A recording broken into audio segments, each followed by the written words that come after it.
Morgan McMichael joins us. Morgan, I've been doing this with everybody. Just the floor is yours. What are your thoughts? How you feeling? And feel free. Thanks, Jobob.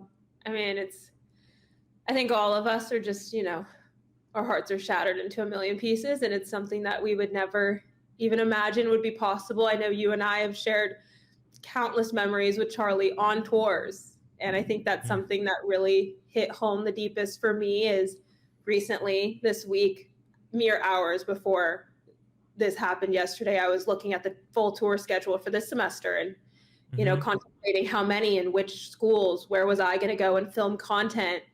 And I think those are some of my favorite memories that I've had with Charlie is walking on those tours, going to countless college campuses over the last 3 years that I've continuously been with Turning Point, and always Charlie would be smiling and say, "Hey, Morgonn," because I was always known as Morgonn to Charlie, not Morgan.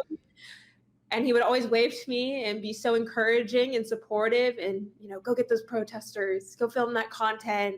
Can't wait to see your next viral clip. And just his support meant everything. And in my life, I feel forever indebted to Charlie. 5 years ago, wow. I was a canceled college student who dropped out of college to work for Charlie Kirk. And I know that story is similar and rings true for, a couple dozen other people. And it's just like his captivating messaging, his grit, how much he loved America is what inspired not just me, but millions of people.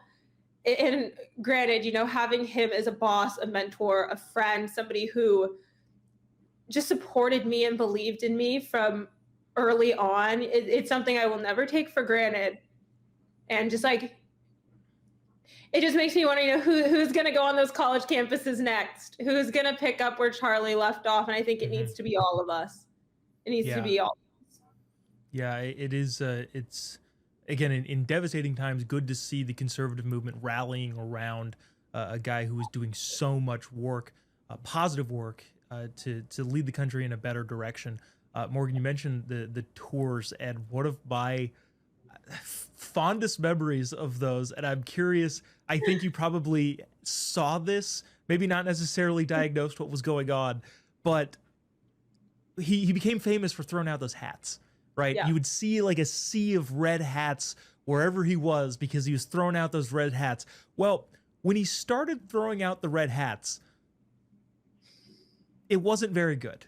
He wouldn't throw them very well. They'd make it was hard to throw them at first. They were hard to throw. They were difficult to throw, but just in classic Charlie mentality, it doesn't matter that the hats don't get thrown well, but he did. He over time perfected the art of throwing a hat, which is this minuscule little thing, but it gives you an insight into the kind of guy he was, that just everything meticulously perfected as best he could, down to throwing of the hats. He would get those things. You saw how far he would get those things.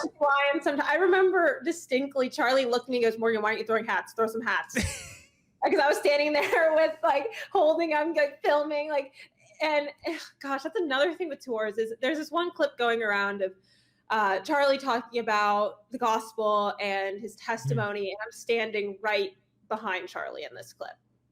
And I just there were countless, and every tour stop, it was I was standing under that tent, listening to Charlie, nodding along, taking those videos and posting them and sharing what Charlie was saying. And it was he impacted millions of lives. Even today, I was down in Washington, D.C. walking around the Capitol. And I mean, everybody is just incredibly impacted by Charlie. And I mean, I was even trying to think of the last thing that Charlie had said to me. And other than saying hi, the last time I had a conversation with Charlie, he said, "I'm so proud of you, and I'm so excited for you and Mitchell to get married." Yeah. And that is the sentiment. That is the sentiment that pretty much everyone has shared. He intensely cared about the people around him. He Yeah. remembered everybody's name to the point where everybody, anywhere you went all the time, it was fascinating to watch because you've never seen anybody like that. When people ask, "Oh, what is he like?" I would often say, I don't know how to describe him to you because you don't know anybody like him. There doesn't exist anybody like him. Most God-fearing man, like no one is like Charlie. Yeah. You meet him and he just captivates you and believes in you genuinely. Nothing was fake. It was genuine. How are you doing? You know, how can I help you? What's next? What are you working on? And continuously just uplifting you and wanting you to succeed. Yeah. Morgan, you at those events would go around and talk to students kind of on the periphery of the big group. What were your interactions mostly like with students that either agreed with Charlie or disagreed with Charlie? And I guess to bridge the gap between those two, how did him being there kind of resonate really with anyone, or describe how it kind of resonated with everybody? Because I felt that too when I was there, and I'm sure you did to a greater degree.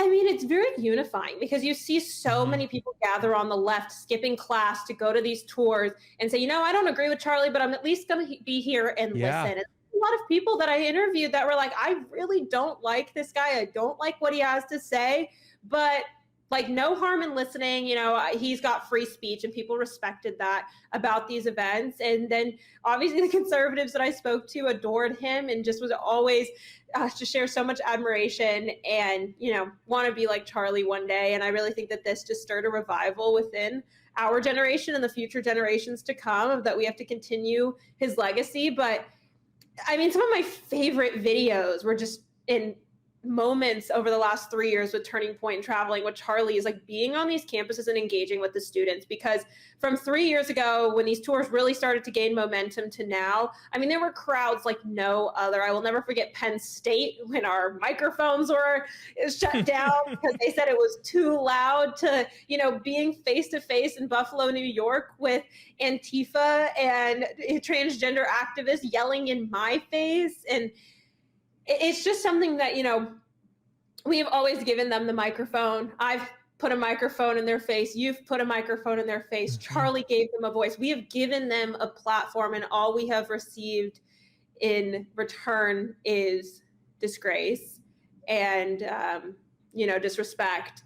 And it just speaks volumes of who we are and what we stand for and what we will continue to do. And I'm forever grateful for just the 3 years that I had, and numerous college campuses, even high school campuses, speaking at my own speaking events on behalf of the organization and Charlie, and being able to share these stories. It's something I will hold in my heart forever. You mentioned, and I don't have a ton of time here, but you mentioned the crowd sizes. They got bigger and bigger and bigger. And I've told people that sometimes, you know, when you're in it, when you're a part of the organization, and I'm sure you feel this way too, sometimes you don't quite get how big it has gotten, because you're just like, oh, this is the job. This is what we're doing. We're going here. We're doing this. And I'm not sure if you were at Texas A&M, I believe. Oh, yeah. But that one, to me, you know, Charlie always had audiences. That I believe this was this last spring semester. I remember walking out on stage and going, whoa. Wow. The growth of the movement, the growth of Charlie as a cultural icon grew way past what I was recognizing, because I thought, there's 3,500 people here. This is sold out, and there's 1,000 people waiting outside. Couldn't get in. I guess sorry, real briefly, what was that like, watching the momentum just snowball continually year after year? Well, that momentum has now exploded. Yeah.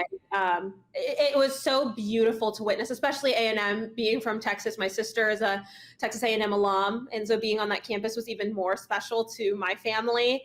And just seeing how many students were fired up, not just for politics, but just for culture, for America, for our country. Like, it's not just conservatism. Like, this is just good old American values and restoring truth in this country, and loving one another, and even just being a beacon and a light for Christ, which is something that, we will always remember Charlie for, is his faith. But yeah, these campus events and the growth is something that is just awe. You're in awe of just how many students continue to gather and are no longer fearful of standing up for what they believe in. Yeah, yeah, he's unique to say the least, and a cultural phenomenon, and an American hero. Morgonn, as Charlie would say. Thanks so much for joining us. I wish it was under better circumstances, but thanks for sharing your memories and perspective. Of course. We'll always remember and love Charlie Kirk. Thanks, Jobob. Always. Thank you.